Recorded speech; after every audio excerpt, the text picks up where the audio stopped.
नमस्कार, hornbill TV देख रहे हैं आप। मैं हूं आपके साथ विशाल गर्ग। खबरों की शुरुआत करेंगे इस वक्त की बड़ी खबर से। आज से कांग्रेस की केदारनाथ बचाओ यात्रा शुरू। हरिद्वार से केदारनाथ तक निकाली जाएगी यात्रा। तमाम वरिष्ठ नेता और कार्यकर्ता शामिल होंगे और प्रदेश अध्यक्ष करमारा ने इसकी जानकारी भी दी है। 15 दिनों तक चलेगी कांग्रेस की पदयात्रा। तो बड़ी खबर आपको बता रहे हैं, जहां पर आज इसका शुभारंभ किया जाएगा। हरिद्वार हर की पौड़ी में पहले गंगा स्नान कांग्रेस के नेता और कार्यकर्ता करेंगे। इसके बाद आगे के लिए रवाना हो जाएंगे और 15 दिनों तक ये यात्रा चलेगी और इस दौरान केदारनाथ बचाओ यात्रा इसको नाम दिया गया है। और 15 दिनों तक ये यात्रा सुचारू रहेगी और ऐसे में तमाम वरिष्ठ कांग्रेसी नेता इस यात्रा में शामिल होंगे।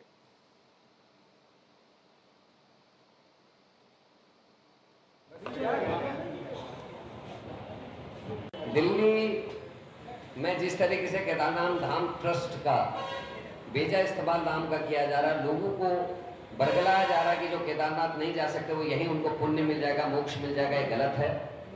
एक क्यूआर कोड जारी किया गया जिसमें लोग पैसा डाल रहे हैं इस गलत फहमी में कि ये केदारनाथ बाबा के यहाँ जा रहा है, वो दिल्ली जा रहा है।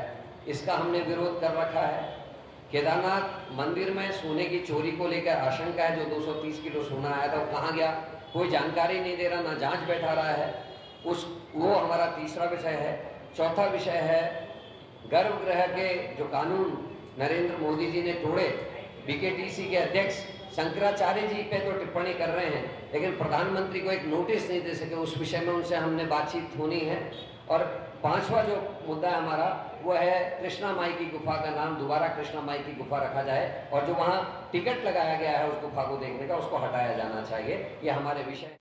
संवाददाता अरुण सैनी हमारे साथ फोन लाइन पर जुड़ गए हैं। अरुण, क्या कुछ ज़्यादा जानकारी मिल रही है, किस समय इस यात्रा का शुभारंभ होगा और क्या कुछ खास रहने वाला है इस यात्रा में? जी सर, आज कांग्रेस हरिद्वार हर की पौड़ी से जो है यात्रा निकाल रही है। कांग्रेस की जो यात्रा है वो शुरू हो चुकी है। हरिद्वार हर की पौड़ी से जो है यात्रा का शुभारंभ हुआ और ये यात्रा 15 दिन तक चलेगी और कई पड़ावों को पार करके यह यात्रा केदारनाथ पहुंचेगी। और इस यात्रा का जो उद्देश्य कांग्रेस पार्टी का है, जिस तरीके से कांग्रेस पार्टी के प्रदेश अध्यक्ष करण महारा ने चीजें कही और जो जिन मुद्दों को लेकर वो इस पद यात्रा को कर रहे हैं, जिसमें कि दिल्ली के बुराड़ी में जो केदारनाथ मंदिर बनाया गया उसको लेकर ये यात्रा की जा रही है। और हालांकि धाम को लेकर जिस तरीके से कांग्रेस की जो मांग थी कि ट्रस्ट से धाम का नाम हटाया जाना चाहिए और जो मंदिर का नाम केदारनाथ धाम के नाम से रखा गया था उसे हटाना जाना चाहिए, इसको लेकर जो है ये हटाने का जो है फैसला भी लिया गया है। और ये हालांकि राज्य सरकार की तरफ से ये कानून भी लाया गया है कि जो अन्य प्रदेशों में कहीं भी जो चारों धाम है, ये जो पौराणिक मंदिर हैं उनकी कॉपी का नाम जो है वो नहीं रख सकते।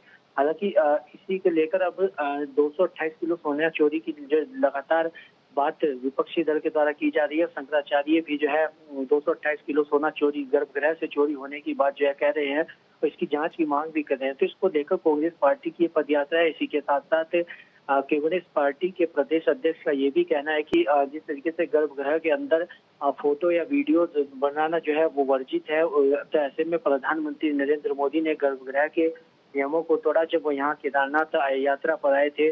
तो ऐसे में उन्हें अंदर फोटो खिंचाई और तमाम वीडियो जो है वहाँ से बनी। तो इस तरीके की तमाम चीजों को लेकर कांग्रेस पार्टी ये पदयात्रा कर रही है। इसी के साथ साथ कृष्णमाई गुफा को लेकर भी जो है उसके नाम को चेंज करने को लेकर भी जो है कांग्रेस पार्टी यात्रा कर रही है। और तमाम ऐसे मुद्दे इस यात्रा में कांग्रेस के हैं जिनको लेकर कांग्रेस पार्टी ये पदयात्रा कर रही है। और 15 दिन तक कांग्रेस पार्टी की पूरी पदयात्रा चलेगी, जिसमें कि करीब 80 पदाधिकारी पार्टी के ऐसे हैं जो परमानेंट इस यात्रा में चलेंगे प्रदेश अध्यक्ष करण महारा के साथ। बाकी जो वरिष्ठ नेता है या जो क्षेत्रीय नेता हैं वो समय समय पर जो है उस यात्रा में जुड़ेंगे और ऐसे में 15 दिन तक पूरी यात्रा चलने वाली है।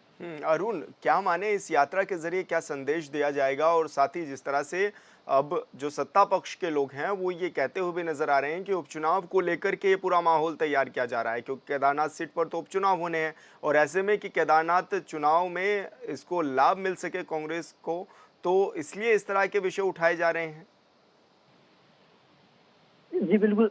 देखिए विशाल, लगातार सत्ता पक्ष की तरफ से जब से कांग्रेस पार्टी के प्रदेश अध्यक्ष करण मारा की तरफ से केदारनाथ धाम प्रतिष्ठा रक्षा यात्रा निकालने की बात की गई, तब से लेकर लगातार जो है सत्ता पक्ष की तरफ से कांग्रेस पार्टी पर सवाल आरोप भी लगाया जा रहा है। और सत्ता पक्ष का यह कहना है कि ये राजनीतिक के तहत जो है किया जा रहा है और केदारनाथ उपचुनाव में भी इसको लेकर इस मुद्दा बनाने की बात सत्ता पक्ष के द्वारा की जा रही है। लेकिन कांग्रेस पार्टी के प्रदेश अध्यक्ष करण मारा ने कहा कि ये जो यात्रा है ये कोई राजनीतिक यात्रा नहीं है, और बल्कि जो इस यात्रा को जो है राजनीतिक यात्रा का नाम जो है ना दिया जाए, क्योंकि ये जो यात्रा है ये सनातन धर्म की जागरूकता के लिए है। और कांग्रेस पार्टी जिस तरीके से सत्ता पक्ष पर आरोप लगा रही है, तमाम जिस तरीके से 228 किलो सोना चोरी जो हुआ उसको लेकर जांच नहीं हुई, शंकराचार्य को लेकर जो को सत्ता पक्ष के कई नेताओं ने बयान दिए, उसको लेकर कांग्रेस पार्टी लगातार सवाल खड़े कर रही है। तो ये तमाम ऐसी चीजें हैं जिनको लेकर कांग्रेस पार्टी ये यात्रा कर रही है। कांग्रेस पार्टी के प्रदेश अध्यक्ष का कहना है कि केदारनाथ उपचुनाव को लेकर ये यात्रा नहीं है, ना ही वो इस यात्रा में किसी भी राजनीतिक तरीके का जो है वो प्रचार प्रसार कर रहे हैं, ना ही वो राजनीति को इस यात्रा को जो है राजनीति से जोड़ने का काम कर रहे हैं। और उन्होंने साफ तौर पर कहा है कि केदारनाथ बचाओ यात्रा जो कांग्रेस की तरफ से निकाली जा रही है, इसे राजनीति का नाम जो है वो ना दिया जाए। बिल्कुल अरुण, बहुत बहुत शुक्रिया आपका तमाम जानकारी साझा करने के लिए। उत्तरकाशी से बड़ी खबर, गंगोत्री और यमुनोत्री राजमार्ग बाधित, बिशनपुर, नेताला और सिज के पास मार्ग पूरी तरह से बंद। डाबरकोट के पास भी मलबा आने से रास्ता बंद हो गया है। हाईवे को सुचारू करने की कार्यवाही लगातार जारी है। तो बड़ी खबर आपको बता रहे हैं उत्तरकाशी से, जहां पर गंगोत्री यमुनोत्री मार्ग बाधित हो गया है और ऐसे में बड़ी संख्या में तीर्थयात्री भी उत्तराखंड में पहुंच रहे हैं और साथ ही कांवड़ यात्रा भी जारी है। ऐसे में बड़ी संख्या में कांवड़िए गंगोत्री धाम पहुंचते हैं गंगा जल लेने के लिए। तो ऐसे में यात्रा बाधित है और यात्रा सुचारू रहे, और ऐसे में रास्तों को खोलने के लिए भी लगातार बीआरओ की टीमें जुटी हुई हैं, प्रशासनिक टीमें जुटी हुई हैं, ताकि यात्रियों को परेशानियां ना हो, इसके लिए तमाम तैयारियां की जा रही हैं।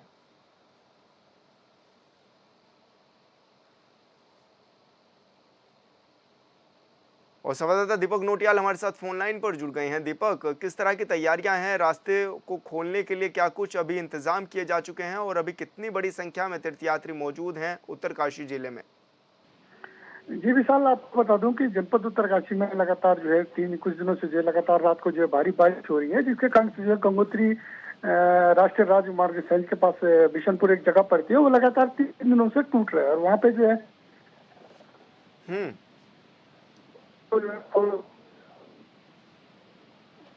जी, तो आपको बता दें कि गंगोत्री यमुनोत्री राजमार्ग पूरी तरह से बाधित हो गया है और ऐसे में जो आवाजाही है वो भी ठप दिखाई दे रहे हैं। ऐसे में बड़ी संख्या में तीर्थयात्री और कांवड़िए पहुंचते हैं गंगोत्री धाम में, और ऐसे में जब रास्ते बाधित हैं तो कोशिश यही की जा रही है कि जल्दी से जल्दी रास्तों को सुचारू किया जाए।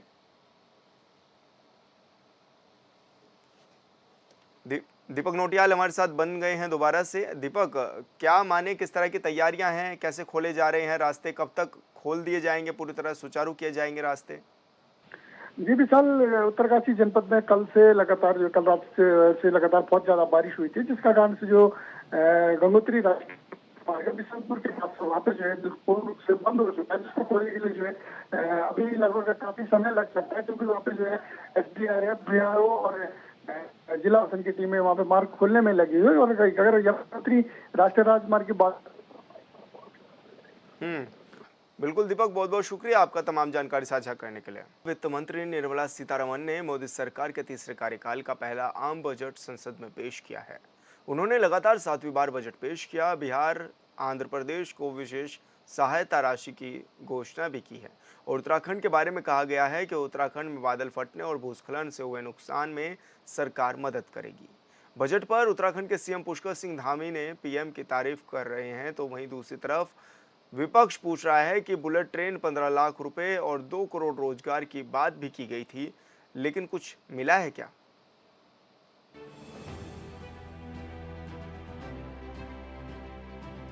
जो बजट माननीय वित्त मंत्री निर्मला सीतारमण जी के द्वारा प्रस्तुत किया गया है, वह बजट निश्चित रूप से एक ऐतिहासिक बजट है, दूरदर्शी है। बजट ऐतिहासिक है या नहीं, ये देश की जनता तय करेगी। लेकिन उत्तराखंड के मुख्यमंत्री पुष्कर सिंह धामी का मानना है कि बजट में सभी वर्गों का विशेष ध्यान रखा गया। उन्होंने कहा यही वजह है कि तीसरी बार देश की जनता ने बीजेपी की सरकार बनाई है। बीजेपी की सरकार में भारत सभी तरह से मजबूत हुआ है। भारत के समग्र विकास को सुनिश्चित करने वाला ये बजट, साथ ही इस बजट में युवाओं, अन्नदाता, किसान, मातृशक्ति, विद्यार्थियों के साथ ही सभी वर्गों के हितों की पूर्ति करने के साथ ही प्रधानमंत्री के विजन विकसित भारत 2047 को सार्थक प्रदान करने में ये बजट काफी सहायक होगा। Uttarakhand too suffered losses due to cloudbursts and massive landslides. We will provide assistance to the state. इस बजट में युवा, गरीब, श्रमिक, महिलाएं, किसान सभी वर्गों की विशेष रूप से चिंता की गई है, उसका समावेश किया गया है। हर किसी के लिए आगे बढ़ने के लिए उसका नियोजन किया गया है। जनता ने एनडीए सरकार को लगातार तीसरी बार इसलिए देश में सेवा का अवसर दिया, सरकार बनाई, संवेदनशील और सर्वांगीण दृष्टि से काम करने वाली और आम आदमी के जीवन में खुशहाली लाने वाली ये सरकार पिछले 10 वर्षों से लगातार काम करती रही है और 10 वर्षों में भारत हर दृष्टि से मजबूत हुआ है। लोक कल्याणकारी योजनाएं हों, चाहे वो विदेश नीति हो, चाहे देश के अंदर इंफ्रास्ट्रक्चर हो, हर क्षेत्र में, और चाहे गरीब का उत्थान हो, किसान का उत्थान हो, महिलाओं को आगे बढ़ाने की बात हो, नौजवान युवाओं को स्किल से जोड़ने का क्रम रहा हो, ये क्रम निरंतरता से पिछले 10 सालों में चला है। इस बार का जो ये बजट है, इसकी 9 प्रमुख प्राथमिकताएं हैं, जिनमें सभी सेक्टरों को शामिल कर भारत के समग्र विकास को केंद्र बिंदु में रखा गया है। और इसमें एक ही हेतु है कि भारत 2047 तक दुनिया का विकसित भारत बने, दुनिया का सिरमौर भारत बने, दुनिया को दिशा देने वाला भारत बने, दुनिया को नेतृत्व देने वाला भारत बने, और जो पिछले 10 सालों में तेजी से विकास की यात्रा चली है, वो यात्रा और तेज गति से आगे बढ़े। उत्तराखंड के सीएम पुष्कर सिंह धामी ने कहा कि बजट से उत्तराखंड को काफी लाभ मिलने वाला है। उन्होंने कहा कि दैवीय आपदा से नुकसान की भरपाई के लिए उत्तराखंड को स्पेशल पैकेज की घोषणा की गई है। प्रधानमंत्री के सशक्त नेतृत्व में आने वाले 5 साल राष्ट्र के विकास को नई गति देंगे। उन्होंने कहा कि विकसित भारत के सपने को साकार करने के लिए स्वर्णिम पल है। इन्हीं के माध्यम से सभी भारतीयों की आकांक्षाओं को पूर्णता मिलेगी। उन्होंने कहा कि मुझे पूर्ण विश्वास है कि ये बजट राष्ट्र के सामाजिक, आर्थिक और सांस्कृतिक विकास के इतिहास में नए कीर्तिमान स्थापित करेगा। जो 9 प्रमुख प्राथमिकताएं हैं, उसमें कृषि, रोजगार, social justice, manufacturing and service, urban development, infrastructure, innovation, research and development और नेक्स्ट जनरेशन रिफॉर्म्स पर विशेष रूप से फोकस किया गया है। और इस बजट में चाहे वो प्रधानमंत्री ग्रामीण सड़क योजना हो, उस योजना को भी विस्तार दिया गया है और उसको जो 3 चरणों में ये योजना अभी तक काम कर रही थी, उसको 4थे चरण में लाया गया है।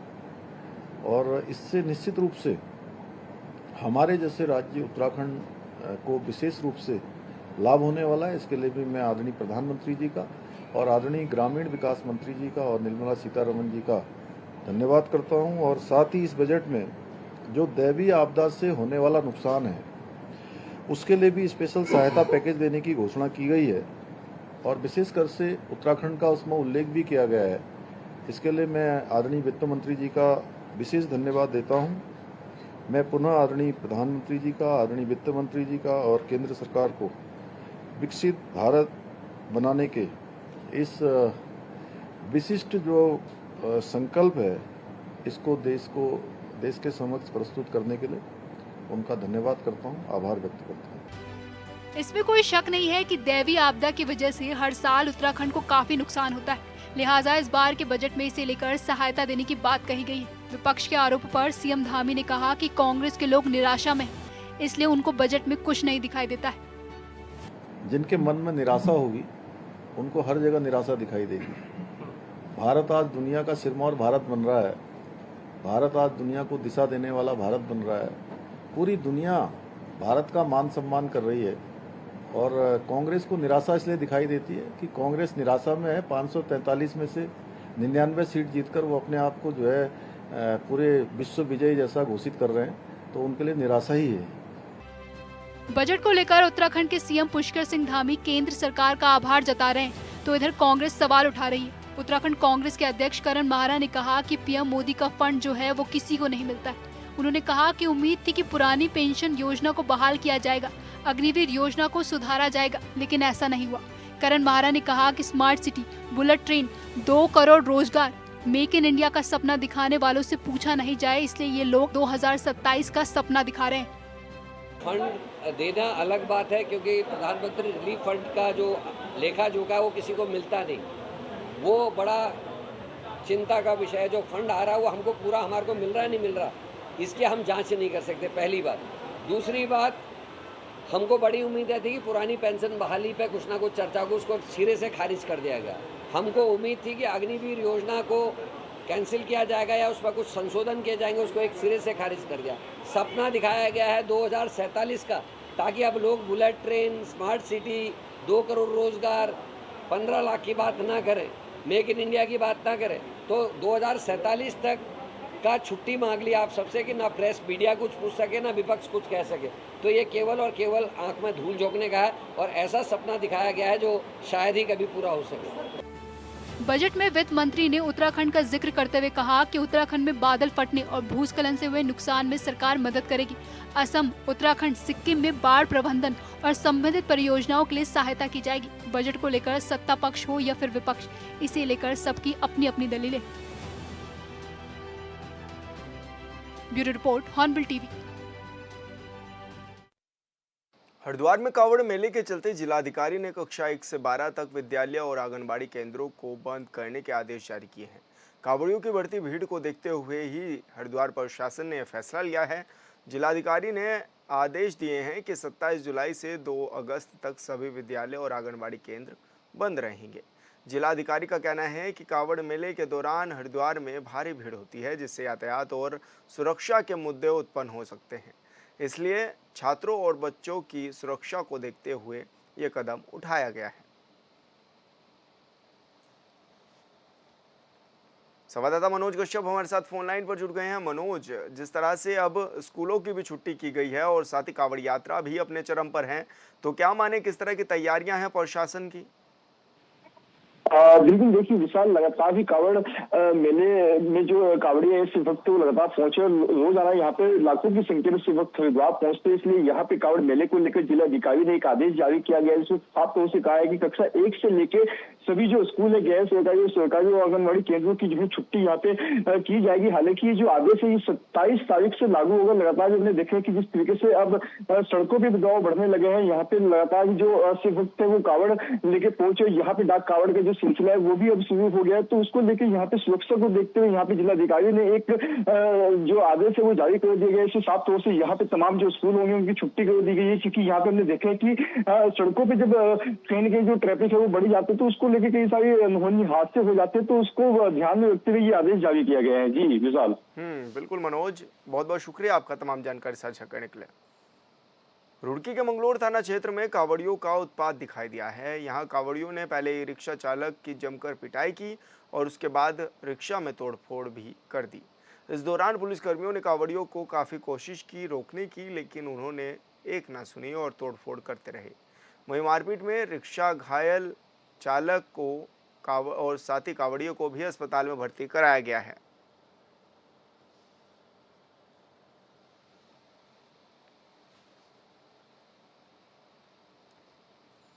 सावन का महीना शुरू होने के बाद कावड़ यात्रा अपने चरम पर है।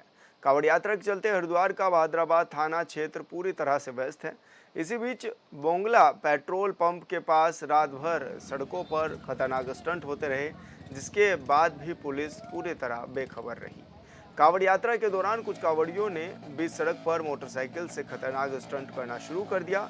स्थानीय लोगों का कहना है कि पुलिस को इस घटना को गंभीरता से लेते हुए कड़े कदम उठाने की जरूरत है।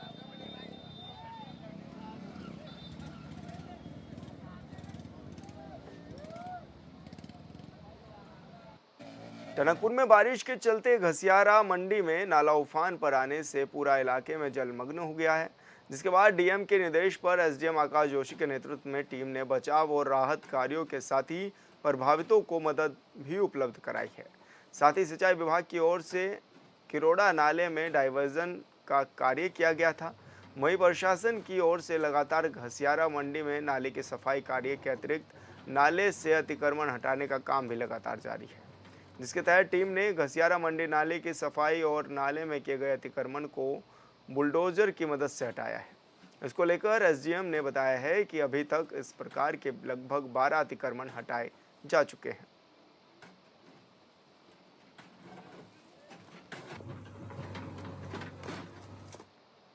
और फिलहाल इस बुलेटिन में इतना ही। आप देखते रहिए हॉर्नबिल टीवी। नमस्कार।